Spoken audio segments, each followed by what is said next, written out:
Now, we could also choose an alternative scenario. We could choose one that's much more concerned about environmental future.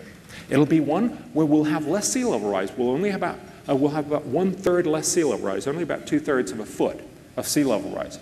But it's also a future where we'll be less rich. We'll be about 1/3 less rich. Notice it'll still be a much richer future by the end of the century.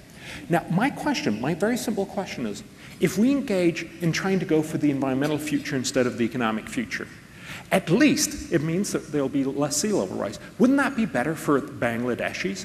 Wouldn't that mean that the Bangladeshis would lose less dry land? Well, the question really is, where do Bangladesh lose the less dry land? It turns out that's in the economic future. They lose much less dry land in the economic future. Why?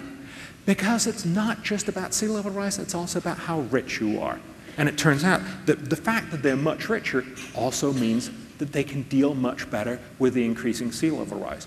So even when we look at the parameter that is presumably the most important one for many environmentalists, we've actually done Bangladesh a disfavor by saying we want it to focus on the environment, when what they wanted was to focus on the economy, because that would make them richer, make them much better able to deal with their futures. So again, my point here is both when you look at heat deaths, especially in the first world, and when you look at sea level rise, especially in the third world, we get the same answer. We have to stop realizing just one side of the impact, namely more heat deaths or the fact that we're going to see more flooding, but we also have to realize it's about getting air conditioning, it's about making cities cooler and heat and cold deaths, and when we're talking about sea level rise, it's about making people richer.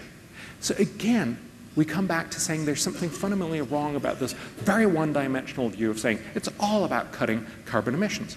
Let me take a look at the third point that Al Gore tells us, that we're going to see ever more damaging hurricanes. He's actually right about that. If you look, this is the data that we have for the US over the last 105 years. This is the cost of impacts from hurricanes for the US.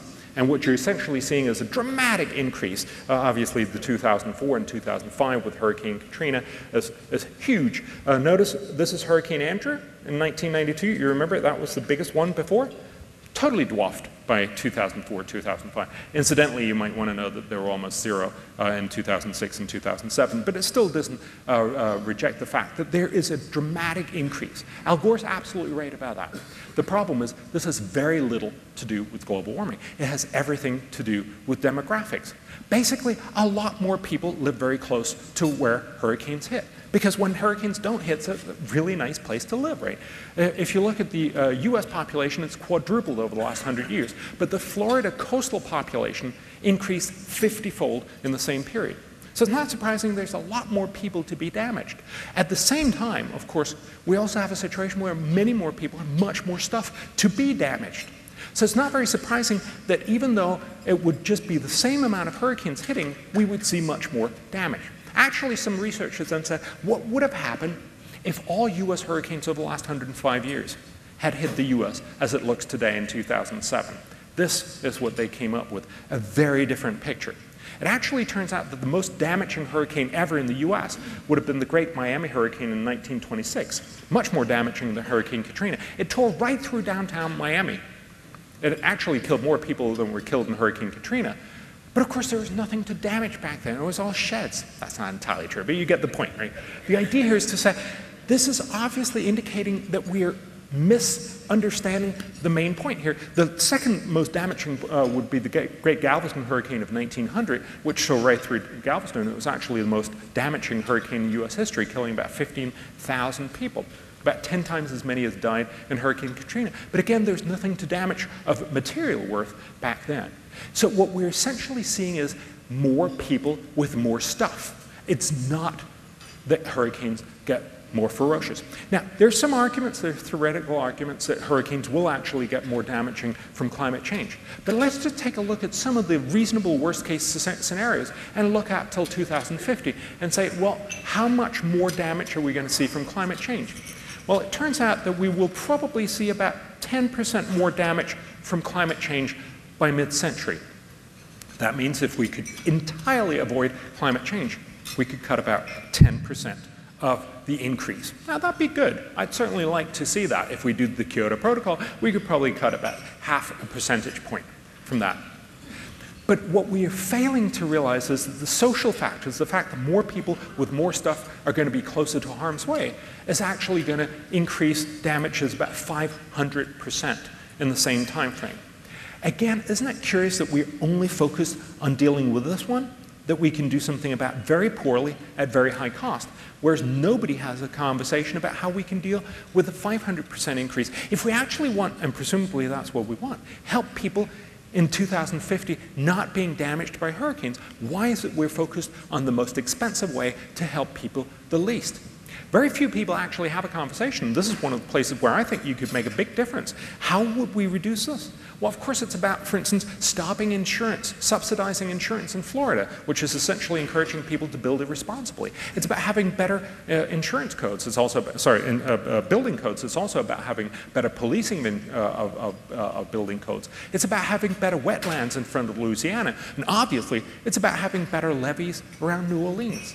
It's about having all these very sensible, very smart, very boring, but ultimately much more important things that would actually make a big difference to how people would live in 2050. So again, the point that I'm trying to make is it's not wrong to say that yes, there are going to be impacts by global warming, but it's wrong to put them up as starkly. It's wrong to not tell the other side of the story, and it's especially wrong not to point out that for virtually all of these impacts, there are much better policies, much cheaper, and much better outcomes for most people. And that leads me to the third point. Yes, global warming is real, but it's often vastly exaggerated and leading to bad judgment. That's why we need to find smarter ways to deal with this problem. We need to realize that what we're doing right now will do virtually no good. The Kyoto or even the EU's new promise to cut its emissions 20% below 1990 levels. If we all did the Kyoto Protocol, including the US, and kept that on for the rest of this century, we would have postponed global warming by the end of the century by about 5 years. We wouldn't be able to measure the impact even in 100 years. That's the truth. This is what all the climate models show us. We can cut a lot now, and it'll have virtually no impact even 100 years down the line. Why is it then that we're so focused on doing more of the same thing? This would cost about $180 billion, yet do virtually no good even 100 years from now. That's the main point of starting to realize that what we're trying to do is essentially bleed ourselves to death, and we're actually not going to see any good come out of it. It's not going to have any impact now. It's not even going to have a measurable impact in 100 years. That's why I think we need to have smarter solutions. But before I take you to the smarter solutions, let me just show you, because I think this encapsulates the whole discussion very well. This is also how I opened the book. Take polar bears, because polar bears in many ways have encapsulated the whole climate change debate. And most people think that polar bears are immediately threatened, that they're actually doing incredibly poorly. That's not the case. Our estimates show that there's probably been a quadrupling of polar bears over the last 50 years. So the global population was probably about 5,000 to 10,000 in the 1960s. Now it's probably about 22,000. But this does not mean that with increasing temperature rises, especially in the Arctic, with diminishing and eventually disappearing summer Arctic ice, we will probably see a problem for polar bears. But the question that I then dare to ask is doing cutting carbon emission really the right way? Is doing the Kyoto Protocol really the right way? Why is nobody telling you how much that would help polar bears? Well, I have a clue.